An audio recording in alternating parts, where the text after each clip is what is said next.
Next big nerd news story that dropped this week, guys. CBS All Access finally releases The Stand on their streaming service, and critics are less than overwhelmed. I'm going to read some negative reviews. I'm going to read some positive reviews. But before I do any of that stuff, I want to give you my own thoughts on The Stand. I watched it last night. I've read the novel. I have seen the older miniseries. Remember, there was one I think it was like the late 90s or early 2000s that had Molly Ringwald and stuff in it. I'm a fan of that one. I'm a really big fan of the novel. And my thoughts on The Stand is I liked it. I did not dislike it. Like a lot of these reviews that I'm going to read for you in a second are really hating on it. I thought it was really, really cool. It was good TV.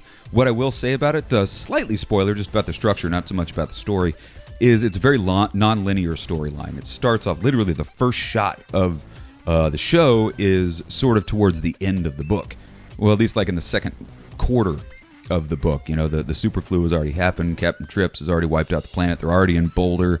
But there's a lot of time jumping going on, which I could follow because I'm a fan of the novel.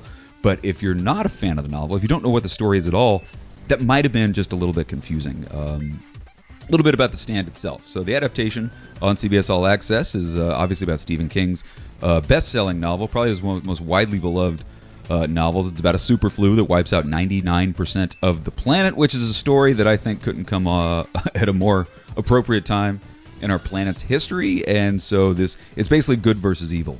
99% of the planet is dead, so you've got a good group. So not to go off on a rant here, but people's energy levels and their mental powers and their spirituality is enhanced because there's fewer people on the planet. So it's really, really interesting. It's God versus the devil. It's good versus evil, all culminating into one big battle at the end. So let's go ahead and read some of these critics' reviews. I'm going to start with the negative ones.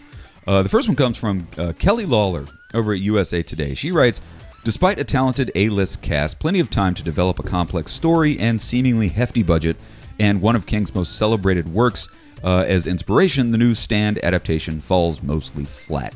I don't really agree with you, Kelly. I don't think it fell flat. I think it just might have been a little bit jarring. Like I said earlier, the time jumps going on might have confused some people, but it is good TV watching. Next one comes from Brian Lowry over at CNN.com. Says, for those who enjoyed the original and are inclined to ask, why do I need this? The answer is pretty well, you don't. Other than the promise of a new ending to the story by Stephen King. Interesting point. Stephen King is writing I believe the final episode. He's rewriting the ending of The Stand. Side note, this does take place in present day, so there are some story changes. You know, the internet and stuff like that is a piece of it now, which wasn't part of the book. So final little negative review comes from Dan Feinberg over at The Hollywood Reporter. Dan writes, I will watch the last 3 episodes, especially to see the new ending written by King himself, but too much of this new attempt to tackle The Stand is full of coughing and mucus and sniffling and nothing. Dan, that's the best part of the book, man, is the coughing and the mucus and the sniffling. Honestly, I think the first half of the book is a lot of fun to watch all the people die. The special effects and the makeup in the show are actually really, really cool. They do a good job of showing the tube neck. Because, you know, when you die, you're like your throat expands and you just become like insanely flu-ish, and your throat eventually expands, cuts off your air, and you're dead. So I like the mucus and the sniffling, Dan, but hey, to each his own. So let's go ahead and get into some of the positive reviews. Now, let me say the positive reviews are not all that positive. Nobody that I saw came out and said, it's the best thing ever, it's glowing. But they weren't bad. The first one comes from Vinny Mancuso over at the folks at Collider.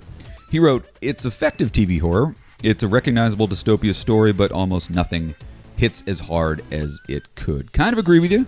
They don't really drive it home. There's no, like, holy crap moments in the first episode. So Vinny just basically says it's effective TV horror. The next one comes from Cheryl Eddy over at io9.com. Writes, the standout performance is absolutely Owen Teague, whose incel, I hope I'm saying that right, school shooter vibes and frenzied unrequited crush on Franny makes him immediately repellent. He's also so realistic, he's even scarier than Flag at times, obviously referring to Randall Flagg, which you do see at the end of the episode. But what she's talking about is the character of Harold Lauder. Harold Lauder is very much the center of the first episode, the relationship between him and Franny. Again, not fleshed out quite as much as I would like, but you get a lot of Harold Lauder, and he is a really good actor. He's not as heavyset as he was in the book.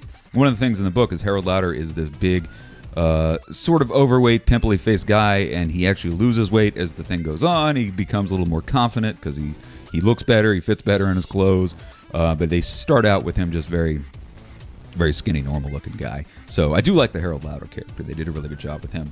Next one comes from Allison Shoemaker over at RogerEbert.com. Writes, sometimes dazzling, often frustrating, and undeniably assured effort that swings hard and occasionally connects. When it does, it's riveting television. When it doesn't, well, it's not boring. Completely agree with you, Allison. They do swing for the fences on a lot of cool things, which I think they absolutely crush. Don't know what you mean when they don't connect, 'cause I thought everything did kind of connect. And I agree, it's not boring. It's not boring television. Is it the best thing on TV? No. Does it hold up to what's going on over at HBO? Absolutely not. But it's not that bad. The final one comes from Bill Goody Koontz over at the Arizona Republic. Bill basically just writes, for the most part, it's time well spent. That's kind of my review as well. You know, it's not bad. You will enjoy it. Big question is it worth the cost of CBS All Access? That, I gotta say, maybe not. Now, it's important to note that CBS All Access, you can get 7 days totally for free. You can do a 7-day free trial. So I implore you to do the 7-day free trial.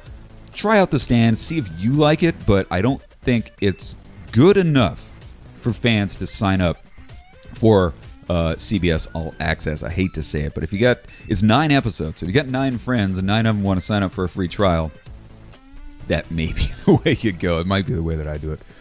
So I don't know, guys. Have you seen it? Sound off in the comment section. We did a story about this earlier in the week on another channel, and people sounded off saying how much they hated it.